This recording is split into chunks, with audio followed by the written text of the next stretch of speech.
Rampage missile గురించి మాట్లాడదాం sir. ఒకసారి ఎలా వర్క్ చేస్తుంది ర్యాంపేజ్ మిజైల్ చెప్తారా?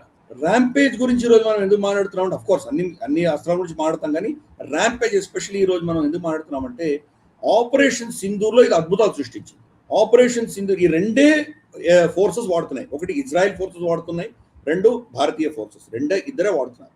బేసిక్ గా ఇది ఎయిర్ టు సర్ఫేస్ మిసైల్, అంటే ఎయిర్ క్రాఫ్ట్ నుంచి భూమి మీద కొట్టేటువంటి మిసైల్.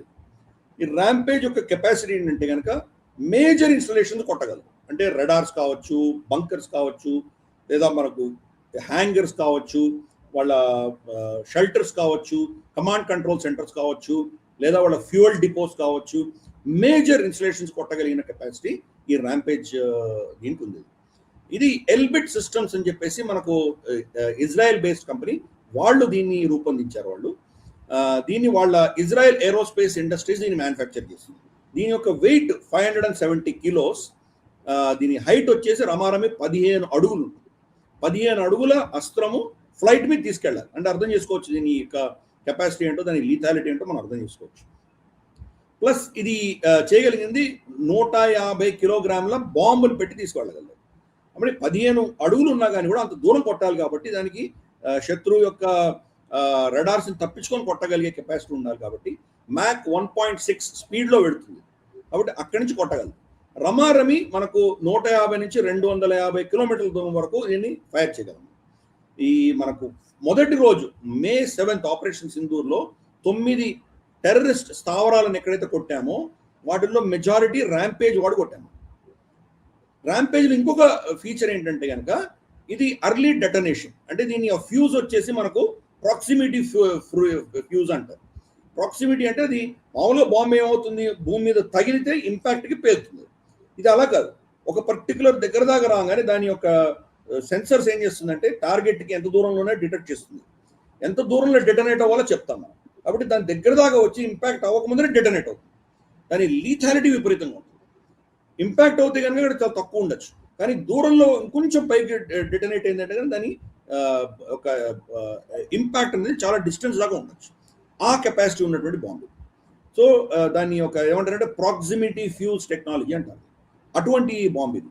కాబట్టి ఇన్ని ఫీచర్స్ ఉన్న బాంబు. దీన్ని ప్రస్తుతానికి మనం ఇజ్రాయెల్ మనకు ఇస్తోంది అది.